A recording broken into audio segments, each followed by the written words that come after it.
दोस्तों आदाब, नमस्कार, गुड इवनिंग, सत श्री अकाल। एक बार फिर आप तमाम लोगों का स्वागत है। अपने देश में अगर नेताओं और सरकार को छोड़ दें तो कहते हैं कि जो दूसरा सबसे पावरफुल और ताकतवर शख्स होता है वो है ब्यूरोक्रेट्स, अफसर, सरकारी अफसर। कायदे से सरकारें आती हैं, जाती हैं, नेता बदलते रहते हैं, MLA, MP, minister, prime minister, chief minister, ये सब जनता चुनती है, आते हैं, चले जाते हैं। लेकिन जो सरकारी अफसर होते हैं वो अपनी कुर्सियों पर होते हैं। हाँ, कुर्सियां बदलती रहती हैं उनकी, एक डिपार्टमेंट से दूसरे डिपार्टमेंट। कई बार ऐसा भी होता है, कई बार क्या ज्यादातर, कि हर नई सरकार अपने हिसाब से अपने मन पसंदीदा अफसरों को तैनाती देती है, उन्हें कहां कहां ले जाकर बैठाती है, किसी को ऊपर कर देती है, किसी को नीचे कर दिया जाता है, किसी को शंड कर दिया जाता है। ये सिर्फ अफसरों में नहीं, पुलिस डिपार्टमेंट में भी ये बहुत आम है कि एक नई सरकार आती है तो कौन डीजीपी होगा, कौन एडिशनल डीजीपी होगा, कौन एसएसपी किस डिस्ट्रिक्ट का होगा। ये सारी चीजें भी सरकार की पसंद और नापसंद पर डिपेंड करता है, जो कि बहुत गलत है। कायदे से काबिलियत और ईमानदारी के हिसाब से ही पोस्टिंग होनी चाहिए और उस जगह पे जो शख्स लगता है कि सही है उसको ही वो कुर्सी मिलनी चाहिए।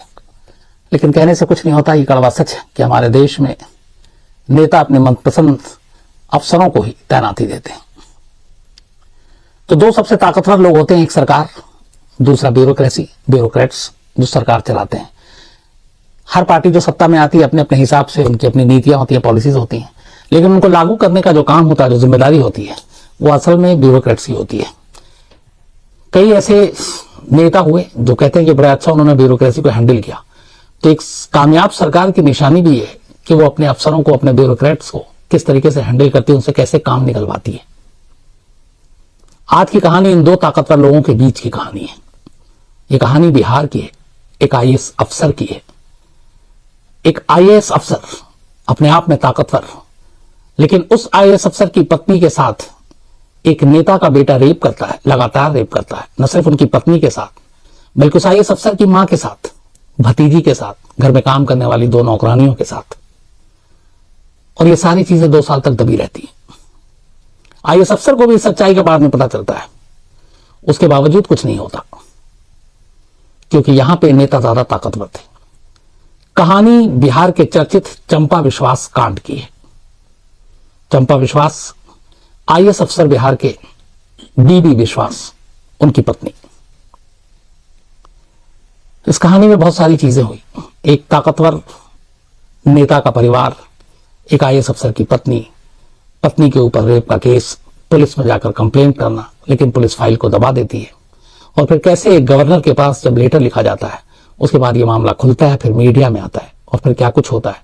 तो पेश है पूरी कहानी, चंपा विश्वास रेप कांड। 18 जुलाई 1990 को बीबी विश्वास जो एक आईएएस अफसर थे, उनकी शादी चंपा विश्वास से होती है। उसके बाद इन्हें बिहार में पोस्टिंग मिलती है और बिहार में 2 नवंबर 1995 को बीबी विश्वास अपनी पत्नी चंपा विश्वास के साथ पटना के बेली रोड पर एक सरकारी क्वार्टर में शिफ्ट हो जाती हैं। उस वक्त जो आईएएस अधिकारी थे बीबी विश्वास, 1982 बैच के, ये बिहार में समाज कल्याण विभाग में सेक्रेटरी थे। और इसी समाज कल्याण विभाग के बोर्ड की चेयरमैन थी आरजेडी की एक ताकतवर नेता, जिनका नाम था हेमलता यादव। तो जिस बोर्ड, समाज कल्याण बोर्ड के सेक्रेटरी थे मिस्टर बीबी विश्वास, उसकी चेयरमैन थी। चेयरमैन का पोस्ट जो होता है वो पॉलिटिकल है, हेमलता यादव, विधायक, आरजेडी की नेता। इनका सरकारी घर और बीबी विश्वास का सरकारी घर पटना के बेली रोड पे लगभग बिल्कुल पड़ोस में था, एक दूसरे से सटा हुआ।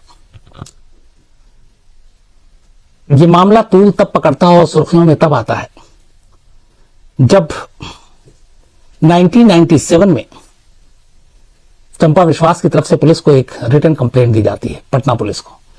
और उसमें यह था कि जो हेमलता यादव है, उनका एक बेटा है जिसका नाम है मृत्युंजय यादव, 27 साल उसकी उम्र। उन्होंने कहा कि वो लगातार 2 साल से उनके साथ रेप कर रहा है। अब बिहार की एक नेता का बेटा और 2 साल से एक आईएएस अफसर की बीवी का रेप कर रहा है, यह अपने आप में खबर दहलाने वाली है। लेकिन शिकायत देने के बावजूद कुछ नहीं होता, पटना पुलिस कुछ नहीं करती, केस को दबा दिया जाता है। अलग अलग प्रेशर आते हैं, दबाव आता है, लेकिन कहीं कुछ नहीं होता। हार कर बीबी विश्वास और उनकी पत्नी चंपा विश्वास बिहार के उस वक्त के गवर्नर जो राज्यपाल थे सुंदर सिंह भंडारी, उनको कंप्लेंट देते हैं कि ऐसे ऐसे हम 2 साल से एक नेता के बेटे के जुल्म को सह रहे हैं। न सिर्फ उनका बेटा बल्कि उस बेटे के दोस्तों ने भी रेप किया और एक परिवार में एक एक करके कई औरतों का रेप किया। इवन उस IAS अफसर की मां का रेप किया, भतीजी का रेप किया, 2 मेड का किया।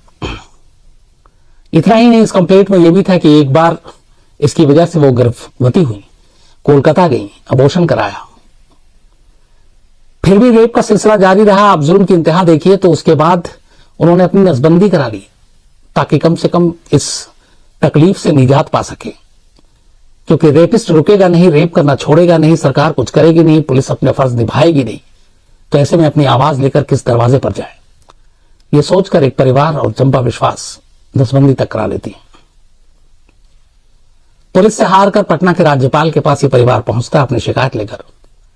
राज्यपाल सुंदर सिंह भंडारी इसे बहुत सीरियसली लेते हैं और होम मिनिस्ट्री को भेजते हैं और कहते हैं कि चूंकि मामला एक IAS अफसर का है, उसके परिवार का है और इतना संगीन इल्जाम है, इसकी जांच होनी चाहिए।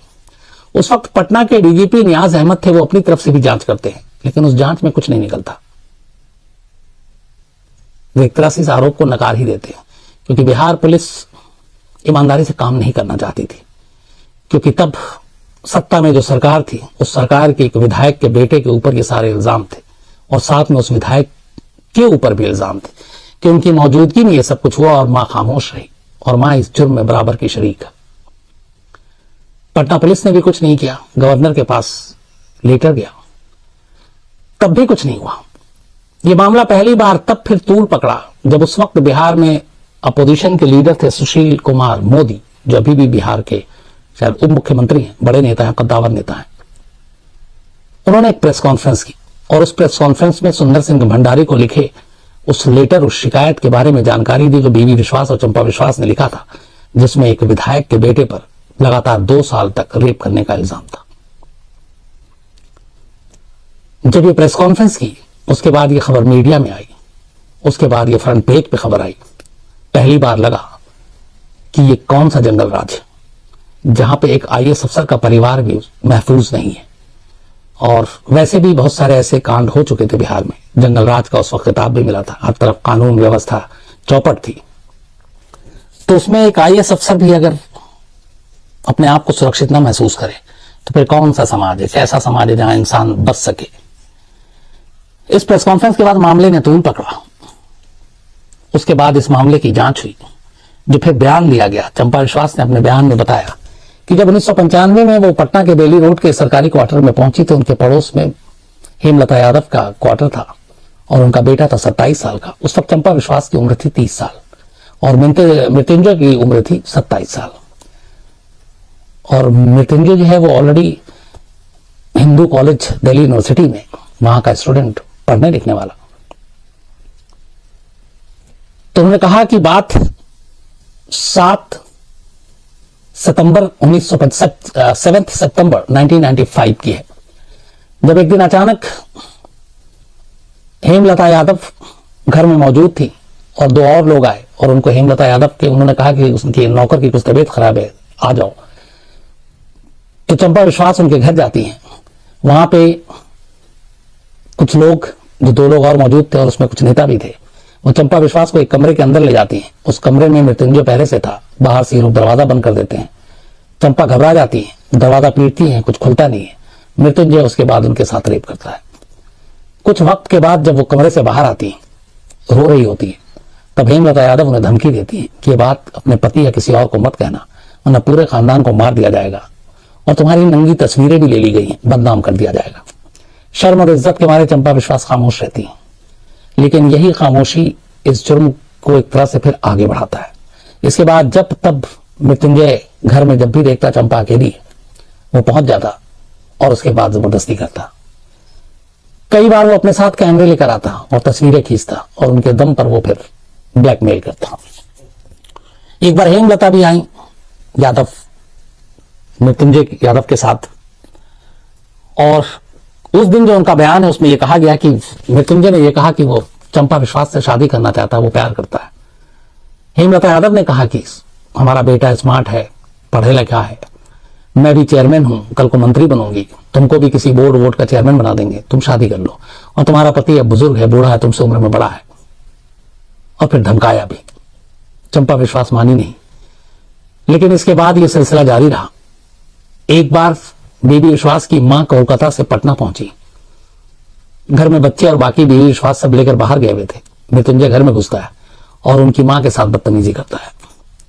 फिर उनकी एक भतीजी आई कल्याणी, उसके साथ भी रेप करता है। घर में 2 काम करने वाली मेड थी, उनके साथ भी रेप करता है। यह सिलसिला चलता रहता है। कुछ वक्त के बाद बेबी विश्वास को भी ये सारी चीजें पता चल जाती हैं। फिर वो अपने जानकारों को ये बताते हैं पुलिस महकमे में कि ऐसे ऐसे कार्रवाई करनी है। इधर धमकियां लगातार मिल रही थी। उन्हें सलाह दिया जाता है कि आप खामोश रहें, किन लोगों के आप मुंह लग रहे हैं, कुछ भी कर सकते हैं। उधर बेबी विश्वास की मां अपने बेटे और बहू से कह रही थी कि वहां रहना ठीक नहीं है, तुम नौकरी छोड़ दो, कोलकाता आ जाओ, यहीं शिफ्ट हो जाओ। लेकिन नौकरी भी थी, खामोश रहे और यह सिलसिला चलता रहा। 95 से लेकर 97 तक 2 साल लगातार चंपा विश्वास शिकार रही मृत्युंजय यादव के। इसके बाद जब गवर्नर के पास ये बात गई, फिर मामला खुला, प्रेस कॉन्फ्रेंस के बाद दर्ज हुआ, जांच हुई। इस जांच के बाद 1997 में जब प्रेशर पड़ा तो मृत्युंजय यादव को गिरफ्तार कर लिया गया।